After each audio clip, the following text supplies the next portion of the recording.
los contenidos que son referentes al capítulo 1. Y si recuerdan, en la clase de ayer que hicimos la introducción, precisamente nos dio tiempo de empezar en el contenido del tema 1.1, la anatomía fisiológica. Pues aquí, ¿verdad? Tenemos la imagen para retomar nuestra clase hoy. Recuerden que esta subdivisión que se hace de las diferentes partes del sistema nervioso en general es con un enfoque anatómico y con un enfoque didáctico, es decir, para aprenderlo.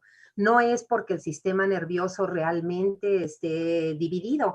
¿Por qué? Porque como lo vamos a ver a lo largo de todo el curso, y seguramente quizá todos ustedes ya tienen esa, dijéramos, orientación, el sistema nervioso funciona como un todo. De tal manera que el sistema nervioso central no puede funcionar de manera independiente con el periférico.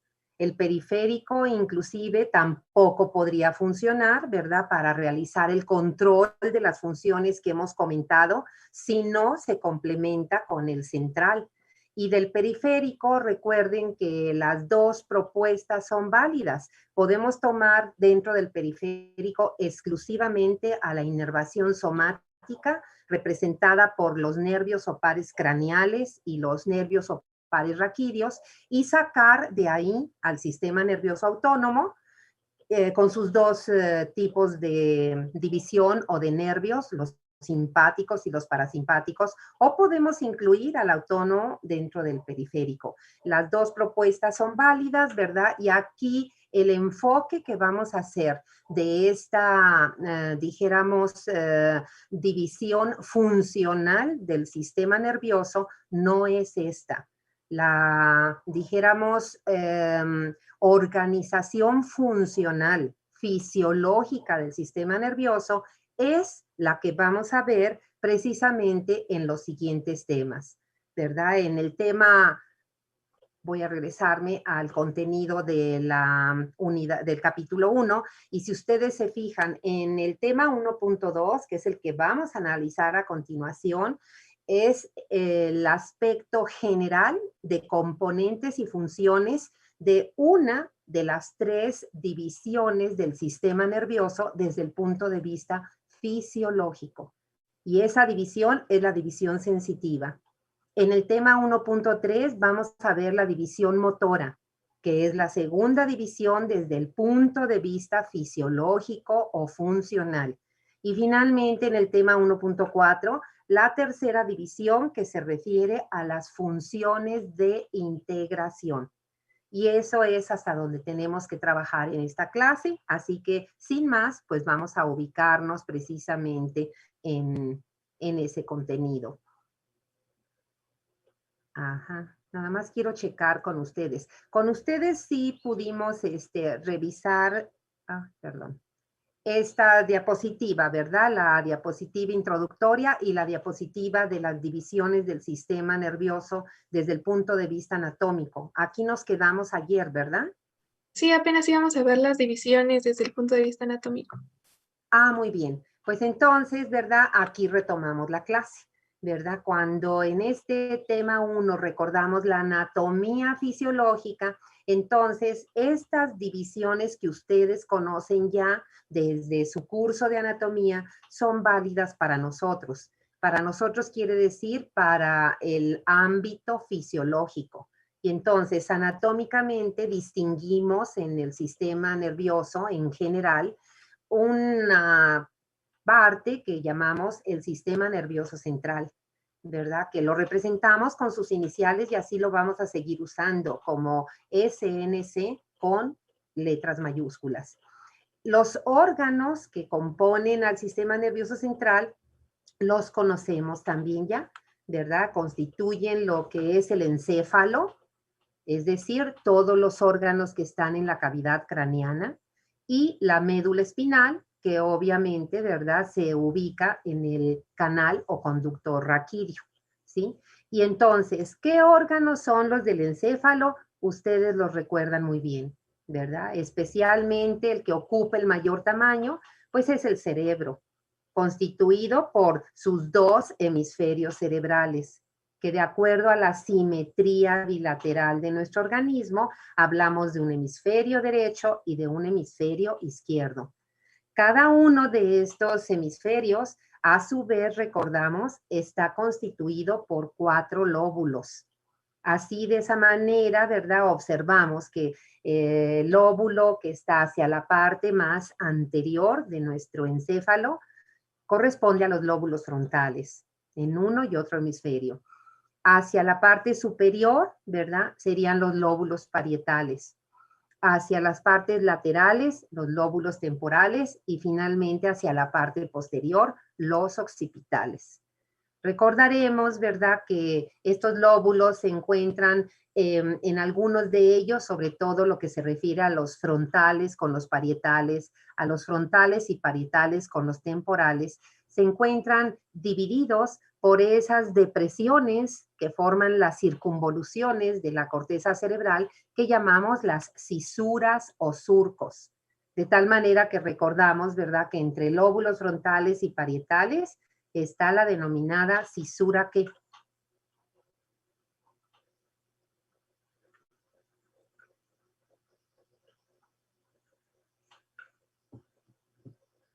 ¿Sí me están escuchando o no?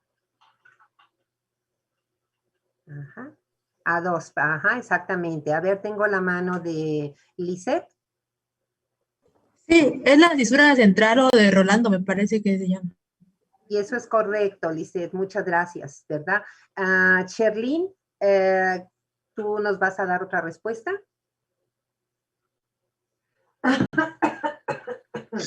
Era lo mismo, doctora.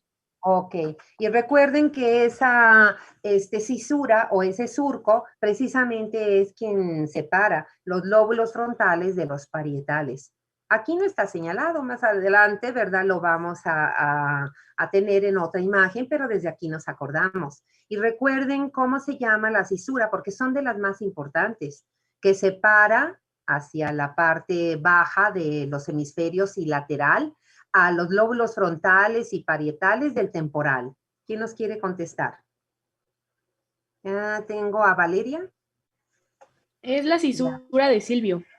La cisura de Silvio, ¿verdad? Arturo, tú también levantaste la mano. No sé si tú nos pudieras recordar el nombre de una cisura que es muy importante por las áreas de corteza que están alrededor de ella, que se encuentra en los lóbulos occipitales. No divide a los lóbulos occipitales de los temporales o parietales, pero es una cisura importante, ¿verdad? Sobre todo para la corteza visual. No sé si tú nos puedas recordar cuál es. No, doctora, no recuerdo. ¿Alguien nos quiere recordar?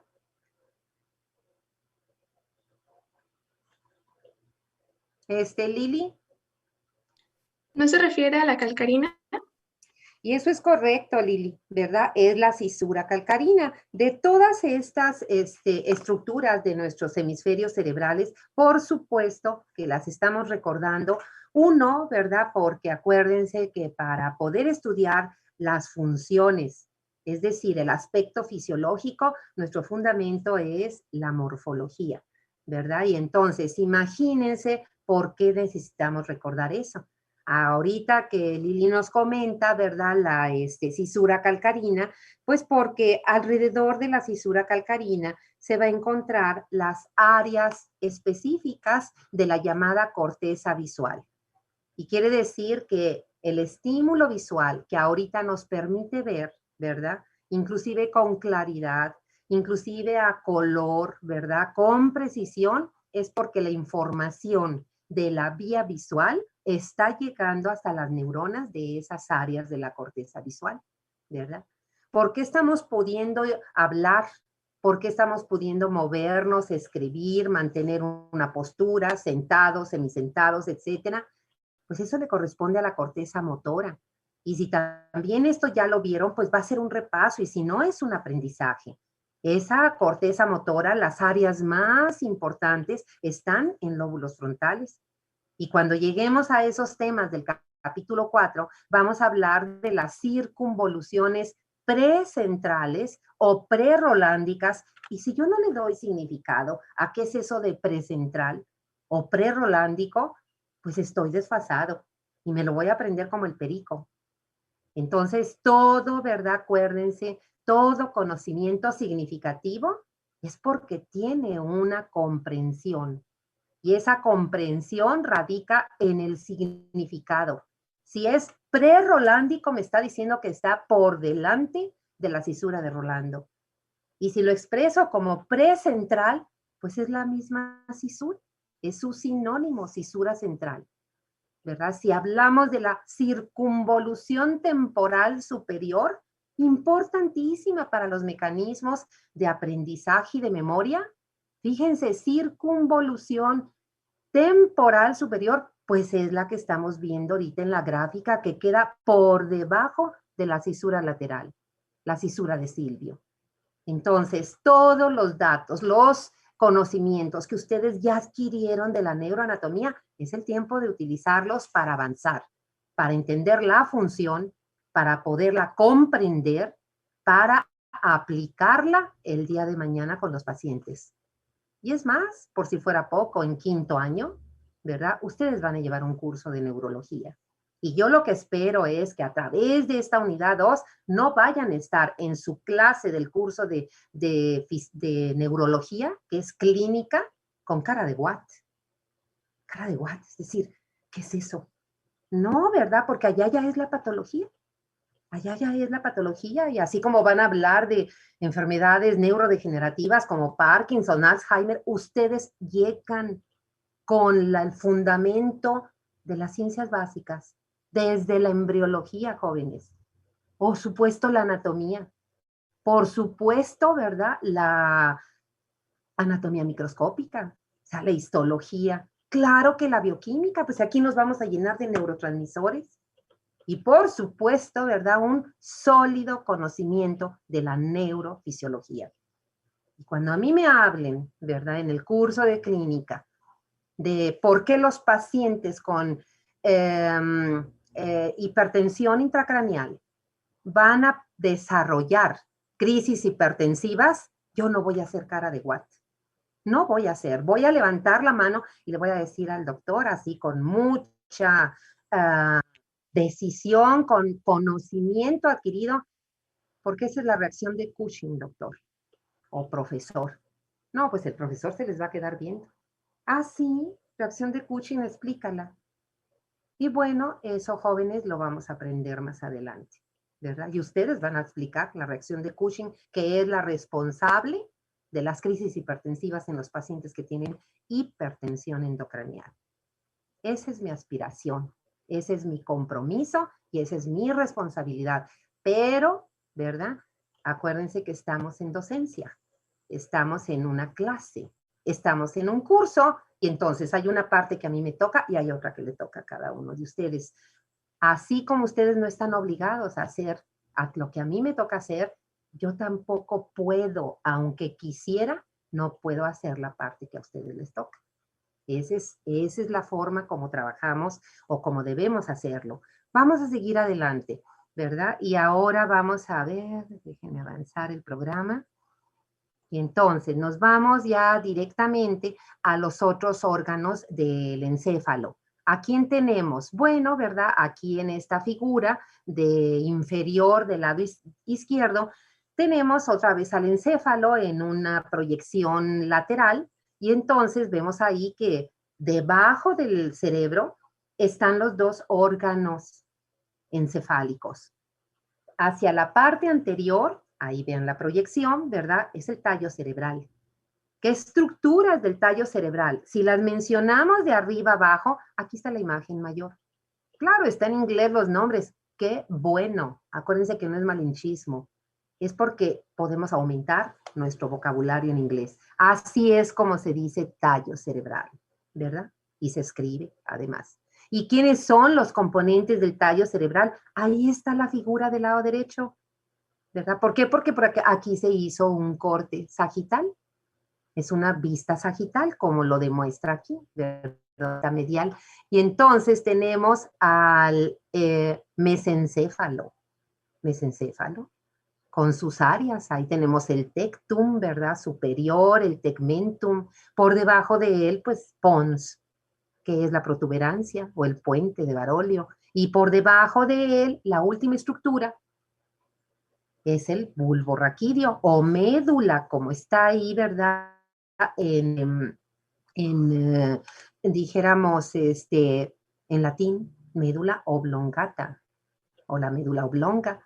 Es el bulbo raquídeo. Y por detrás del tallo cerebral, fíjense en ambos esquemas, pues el cerebelo, jóvenes.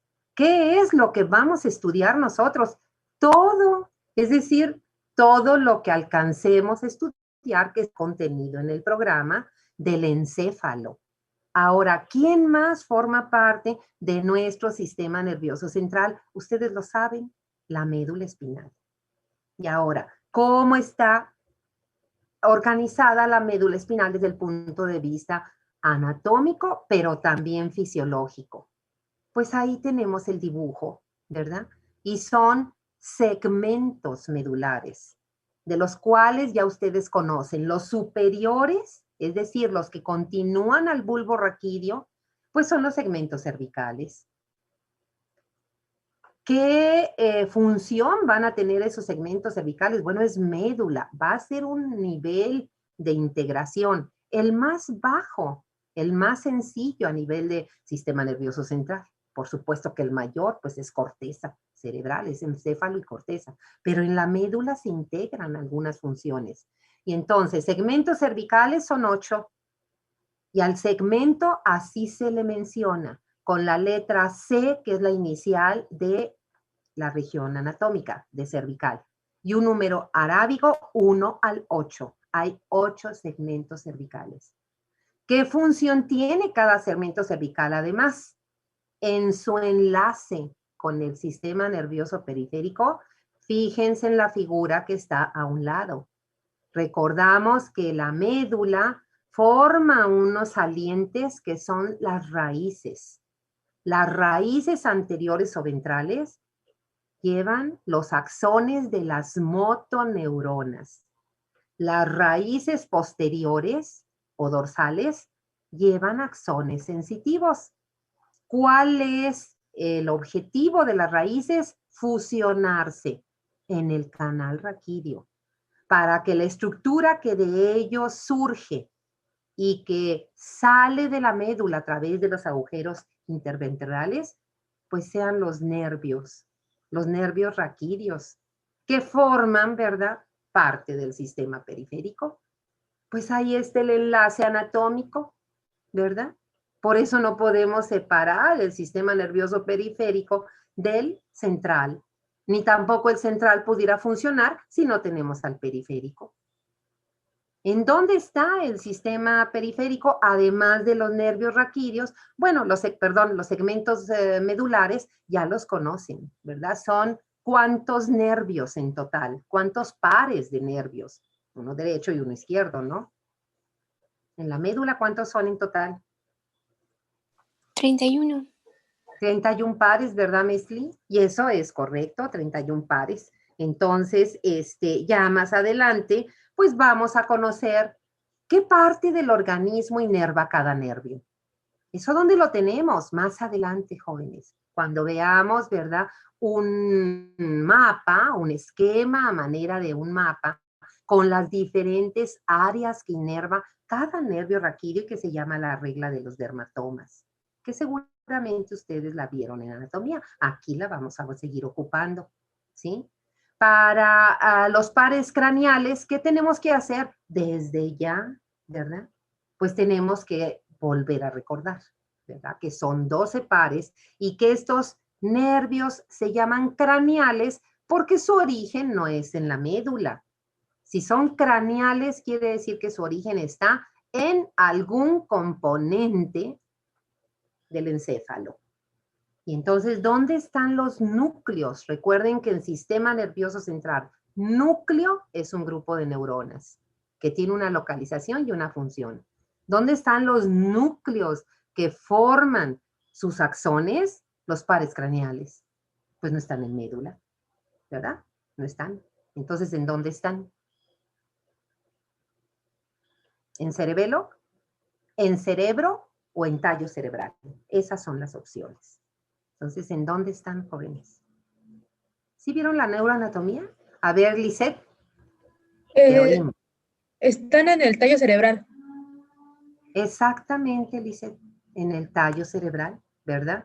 Y eso lo vamos a recordar, y vamos a recordar el nombre del par con su número romano y el nombre que tiene por la función que realiza.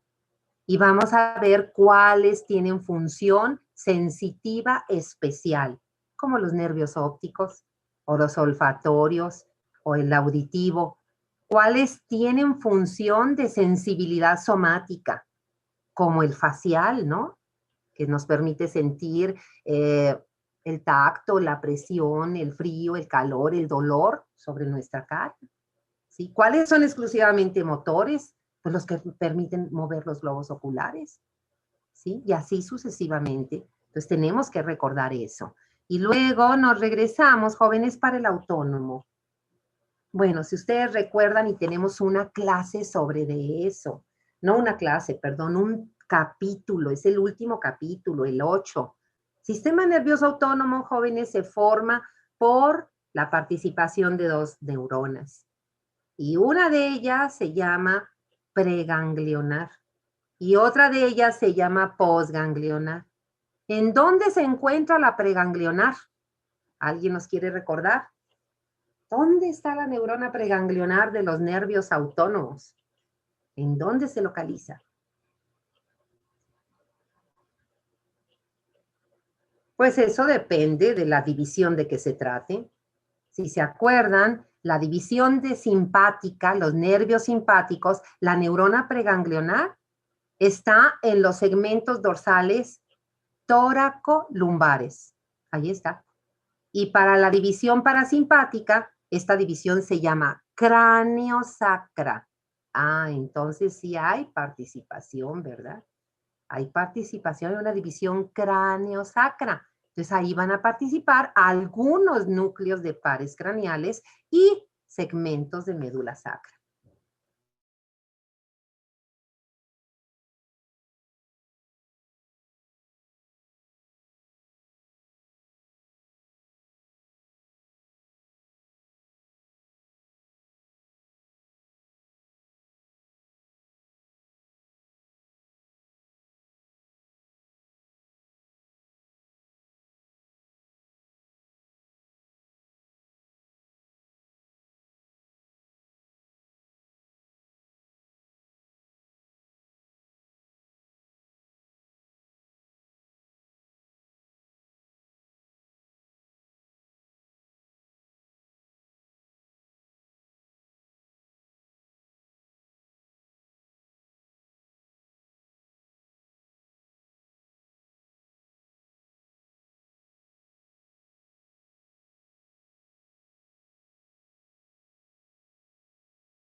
Fisiología del sistema autónomo. ¿Y por qué ahí se tienes que preocupar? Les voy a volver a compartir la pantalla para demostrarles por qué, jóvenes. Porque resulta que en el programa, ay, ya no les abrí el programa. Bueno, discúlpenme que ya no se los abra para no ocupar más tiempo, pero ustedes tienen el programa y revisen el capítulo 8 y el capítulo 8 es la neurofisiología del sistema autónomo. Y para empezar la neurofisiología, pues acuérdense que siempre es la anatomía. Entonces ahí ves donde vamos a recordar, ¿verdad? Que la división simpática se conoce como la división toracolumbar y la división parasimpática es craniosacra. Y entonces yo estos me estoy adelantando a manera de demostrarles eso que les expresé al inicio. Las subdivisiones del sistema nervioso central, periférico, autónomo, solo tienen un argumento morfológico y de aprendizaje. Fisiológicamente hablando, para nada. ¿verdad? Para nada. Todo el sistema nervioso está relacionado anatómicamente, relacionado embriológicamente, histológicamente, bioquímicamente. Y claro, lo que cierra el capítulo de esta interrelación es la fisiología, la neurofisiología, ¿sí? Bueno, vamos a pasar al siguiente tema. Voy a hacer un momentito de alto, como siempre. Acuérdense cada tema para que si ustedes quieren hacer un comentario o alguna pregunta, lo hagan ahorita en relación a este tema de anatomía fisiológica.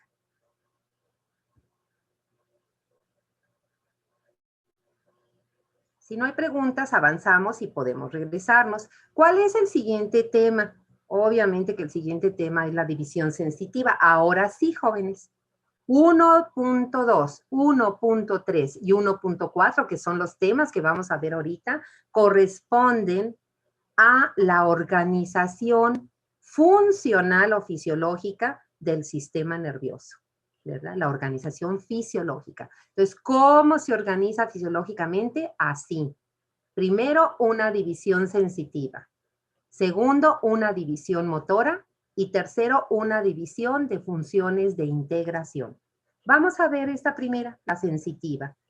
Como es un tema general, solo vamos a ver de una manera general sus componentes y sus funciones, ¿sí? ¿Y con qué empezamos?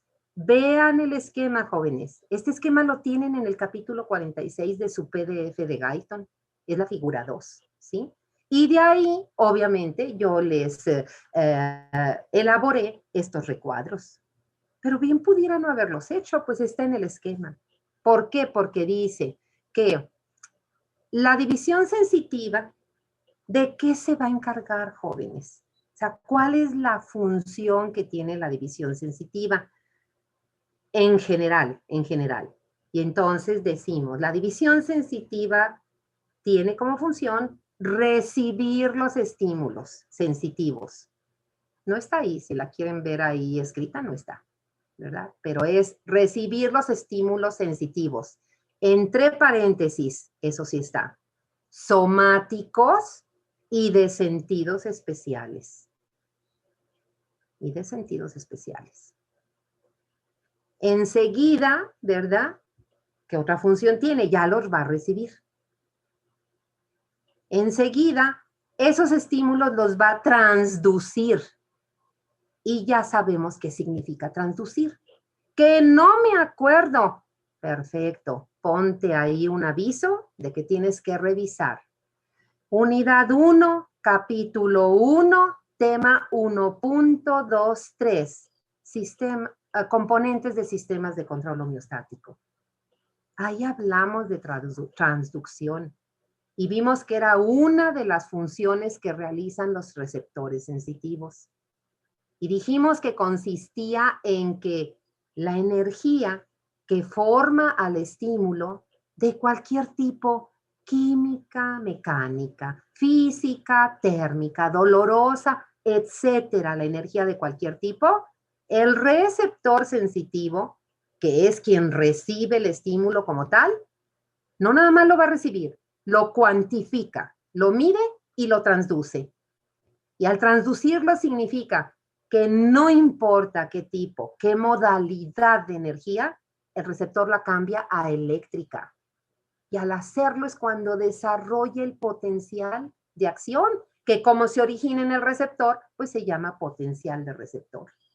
Y a partir del receptor, jóvenes, toda la información sensitiva, somática y especial se va a transmitir por las vías sensitivas en forma de impulsos nerviosos. Toda, es decir, la visión, la audición, la olfacción, el gusto, el dolor, el frío, el calor, el tacto, la presión, la comezón, el cosquilleo, etcétera. Toda la información sensitiva a partir del receptor se conduce en forma de impulsos nerviosos. No se conduce ya como el estímulo. Imagínense qué complicado sería eso. Nada más les voy a poner un ejemplo. Ahorita que hace frío. Imagínense que el frío se tuviera que transmitir hasta la corteza cerebral como frío. Entonces, ¿qué sucedería? El frío, que es la baja temperatura, lo reciben mis receptores para frío que tengo en la piel. También lo tengo en las mucosas. Y entonces, ¿qué pasaría? Los receptores se tendrían que enfriar. Y luego las vías aferentes, que son los axones sensitivos de los nervios raquídeos y craneales, pues también se tenían que enfriar.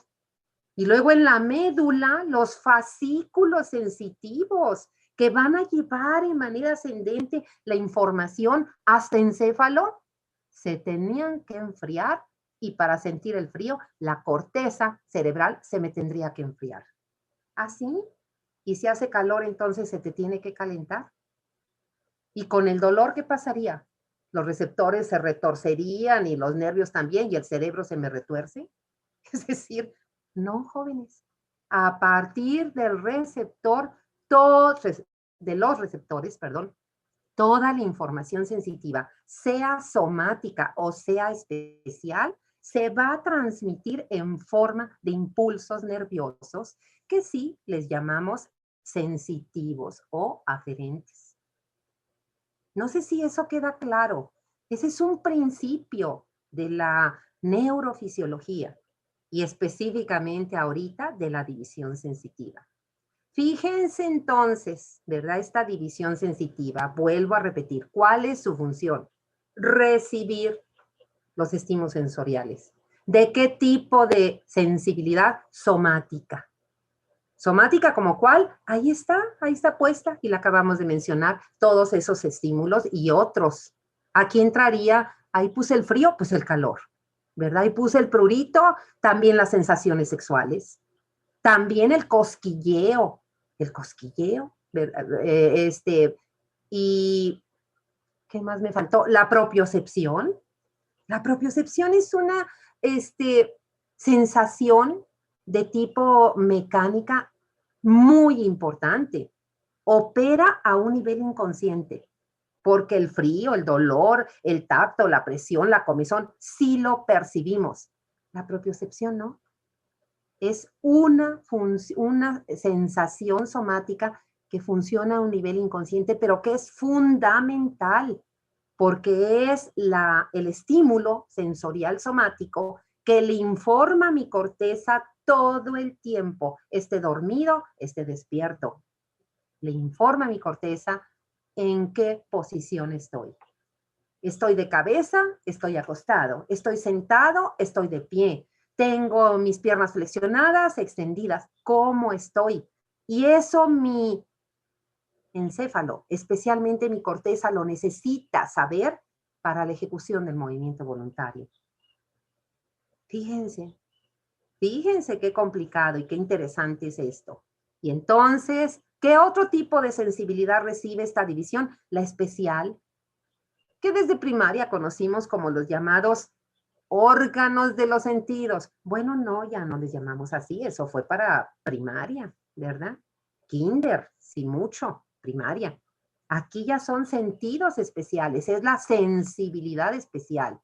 Y ahora es la visión, la audición, la olfacción y el gusto, ¿verdad? Y eso también se encarga la división sensitiva. Las vías y los componentes son distintos, por eso aquí no los ponemos, porque esto es muy complicado, ¿verdad? Entonces no podemos poner todo. Aquí fíjense qué componentes y funciones vamos a poner, los de la sensibilidad somática, nada más. Entonces, ¿quién es el primer componente? El estímulo sensitivo. ¿Quién lo recibe? Los receptores sensitivos, ahí están. Son los que reciben, miden y transducen los estímulos, ¿sí? Los convierten en potenciales de acción que se les llama potenciales de receptor. ¿Qué hacen esos receptores con esos potenciales? Pues los va a conducir el axón o fibra nerviosa aferente que forma o que continúa al receptor. Vean la figura de Guyton, aunque esté sencilla, está bien hecha. Vean la figura, jóvenes. Ahí está la piel. Y ahí nos está recordando que la piel tiene receptores para frío y para sensaciones térmicas que son terminaciones axónicas libres. Se les llama terminaciones nerviosas libres. Entonces, la vía aferente, ¿quién es? Pues el axón de esas terminaciones libres. Vean receptores para tacto y presión, como Pacini, que es el más estudiado. Es una terminación nerviosa libre, igual que el corpúsculo de Meissner, pero está encapsulada. O sea, tiene una cápsula de tejido conectivo, pero la terminación nerviosa está ahí adentro. El receptor es la terminación nerviosa, esa es la parte que responde. Y vean cómo está continuado por el axón. Entonces, las fibras nerviosas aferentes o sensitivas son los axones, precisamente, ¿verdad?, de esas neuronas sensitivas que forman a nuestros nervios del sistema periférico, tanto los nervios raquídeos como los craneales, jóvenes, los dos. ¿Y cuál es su función? Pues ahí está, ¿verdad? Si son fibras nerviosas aferentes o sensitivas, van a conducir los impulsos nerviosos, en este caso somatosensitivos, ¿verdad? Porque no estamos viendo sentidos especiales. ¿Hasta dónde los nervios craneales y los nervios, más bien los nervios raquídeos, van a conducir la información? Hasta médula. Obviamente los craneales, pues la conducen primero al tallo cerebral, ¿verdad? A la parte alta del tallo cerebral. Y ahí, ¿verdad? ¿Qué sucede? Pues si son nervios craneales, la información tiene que llegar hasta corteza. Pero ¿qué pasa con los nervios raquídeos que terminan en la médula? No se puede quedar la información ahí, jóvenes. Pues es la información del cuello hacia abajo, imagínense. Entonces, ¿qué otro componente tiene la división sensitiva? Los fascículos de la sensibilidad somática o fascículos somatosensoriales o sensitivos. Y entonces esos fascículos, por supuesto que los vamos a localizar porque ahí es donde se forman en la médula espinal, en el tallo cerebral y van a llegar hasta el tálamo. Vean la figura, ahí está representado. ¿Qué función van a tener? Pues conducir los impulsos nerviosos de la médula hasta la corteza sensitiva somática o somatosensitiva, puede ser de las dos formas, ¿sí? Y finalmente, ¿quién es el último componente, jóvenes? Pues la corteza que tenga esa función, ser la corteza cerebral somatosensorial. ¿En dónde se localiza? Ya lo habíamos comentado hace unos instantes, ¿verdad? Ahí la tenemos. Es la corteza de lóbulos parietales. En lóbulos parietales está, ¿sí? ¿Y de qué se encarga? ¿Qué función? Fíjense nada más. La información sensitiva, hasta que llega ahí, la podemos percibir. Y percibir significa, jóvenes, pues darnos cuenta de que tenemos frío, calor, de que algo nos duele, de que algo nos está apretando, ¿verdad? De que nos da comezón o el cosquilleo. Hasta que llega la información ahí, entonces es percibir. Y esa percepción también se complementa con otra función. Esa percepción nos permite desarrollar respuestas motoras con la división motora, adecuadas, inmediatas. En la mañana amanecimos con frío, nuestra respuesta fue utilizar ropa que nos protege. Ropa con manga larga, calientita, a lo mejor nos pusimos hasta una sudadera, un suéter, etcétera, ¿sí? Y si la información en ese momento no se ocupa para una respuesta inmediata, la almaceno en mi memoria para un uso posterior. Voy a terminar porque ya se nos acabó el tiempo. No, nos quedan unos minutos. Qué bueno. Por ejemplo, esto que estamos teniendo en la clase ahorita, ¿verdad? Quizá mucho de eso, a lo mejor todo ya lo saben. Entonces, ¿qué están haciendo? Si ya lo sabían. Están relacionando lo que ahorita yo les estoy comentando en la clase con lo que ustedes ya tienen almacenado en su memoria. ¿Y qué uso posterior le vamos a esto? Pues que estamos aprendiendo la neurofisiología ahorita, como ciencia, ¿verdad? Básica. Al rato en quinto año lo van a aplicar en su curso de neurología. Y a partir de que vayan a sus clínicas en neurología en quinto año, pues lo aplican con el paciente, jóvenes. Con el paciente, ¿verdad? Imagínense que tienen un paciente que tuvo una caída o un accidente automovilístico o no sé qué problema y dice que va a consulta porque no siente nada en su brazo derecho. Nada, doctor, mire, me puede usted cortar, picar con la aguja y no siento nada. Ah, pues tiene alteraciones sensitivas y tú vas a saber, ¿verdad? ¿Qué pruebas usar? ¿Cómo diagnosticar? Para ubicar en dónde está la lesión, ¿verdad? ¿Qué patología es? Vámonos, en 3 minutos tenemos para terminar la clase y es suficiente para la división motora. Fíjense ahora la segunda división. La división motora, jóvenes, la vamos a ver en el capítulo 4. Ya vimos que en el 2 es la sensibilidad somática. En el 3 es la sensibilidad especial, sentidos especiales. En el 4 es la división motora, jóvenes. Y entonces tenemos aquí, ¿verdad? Componentes y funciones. Empezamos por enlistar las funciones. ¿Cuáles son las funciones que va a ejercer la división motora del sistema nervioso? Esas 4, jóvenes. Es quien va a regular, a controlar la contracción de los músculos esqueléticos para el movimiento voluntario y también para algunos reflejos, reflejos medulares, reflejos del tallo cerebral. Segundo, la contracción del músculo liso, de los 2 tipos, del visceral y del multiunitario, para las funciones que a cada quien le toca, de las vísceras que tienen este músculo. Aquí no está puesto, pero sería también el miocardio. Y no lo pusimos porque acuérdense que lo tenemos hasta la unidad 4, pero pónganlo, porque también, ¿verdad? El sistema nervioso regula. Fíjense, también regula la secreción de las glándulas, tanto las endócrinas como las exócrinas. Y si yo quiero desde ahorita ponerle qué parte del sistema nervioso se va a encargar de eso, lo puedo hacer, jóvenes. La contracción de los músculos esqueléticos, pues sin lugar a dudas es inervación somática. Es decir, son nervios craneales que tengan función motora o mixta y nervios raquídeos todos, junto, ¿verdad? Con toda la división motora que vamos a ver aquí abajo. Ahí está, componentes para músculo esquelético. ¿Quién va a inervar al músculo liso? Y a las glándulas y al miocardio, es decir, a todos los demás. El autónomo, jóvenes. El autónomo, eso ya lo sabemos. Y terminamos entonces, ¿verdad? ¿Quiénes van a ser los componentes del músculo esquelético? Ya de manera completa. Entonces, fíjense cómo ahora la división motora inicia en las áreas motoras de corteza, que están en lóbulos frontales, no parietales. ¿Con quién inicia? Pues porque ahí están las neuronas cuyos axones van a formar los fascículos del sistema piramidal, llamado también córtico espinal. Luego, ¿qué otras estructuras de encéfalo? Tálamo, ganglios basales y cerebelo. Todo eso está en la figura de Guyton, véanla, es la figura 3.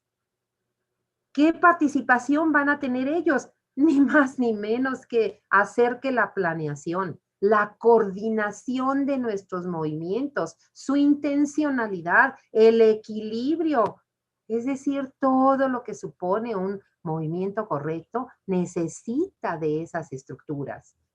Y luego el tallo cerebral. Entonces el tallo cerebral, ¿qué participación tiene? Importantísima, jóvenes. Si ustedes vieron esto en anatomía, sabrán que además del sistema piramidal de fascículos, está el sistema extrapiramidal. Si lo vieron, lo recordarán.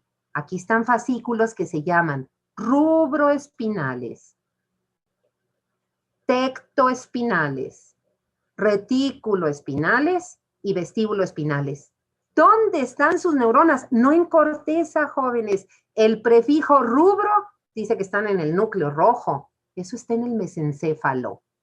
Tectoespinal, hace un rato veíamos que el tectum es una parte del mesencéfalo, es decir, tallo cerebral. Formación reticular está en bulbo y protuberancia. Núcleos vestibulares en bulbo, ¿sí? Y entonces ahí están las neuronas que van a formar sus axones, estos fascículos. Fíjense la médula para concluir. La médula, jóvenes, pues hasta la médula tienen que descender los fascículos. ¿Cuáles? Los del sistema piramidal, el córtico espinal, que es el responsable de controlar el movimiento voluntario. Esos son los fascículos que nos permiten ejecutar bien el movimiento voluntario. Y los extrapiramidales que tienen que ver con otro tipo de actividades, de reflejos, movimientos más, dijéramos, menos finos, ¿verdad? Los extrapiramidales, pues permiten flexionarnos, extendernos, pero escribir, hablar así, inclusive rápido, eso es de los fascículos córtico-espinales, jóvenes, ¿sí? ¿Y con qué terminamos? La médula, ¿cómo le manda al músculo esa información? Otra vez es el sistema periférico. Pero ahora son los axones de las motoneuronas alfa de la médula, las que forman las unidades motoras. Bueno, yo espero, jóvenes, la verdad es mi deseo, que esto no los esté asustando. Más bien espero que los esté motivando, ¿verdad? Pero hay que leer mucho y hay que estudiar más. Buenas tardes, jóvenes. Disculpen el retraso. Mañana seguimos con esto. Me avisan, por favor, que nos quedamos en este tema, en el 1.3, la división motora, para seguir adelante. Hasta luego. Hasta luego, doctora. Gracias, doctora. Mañana.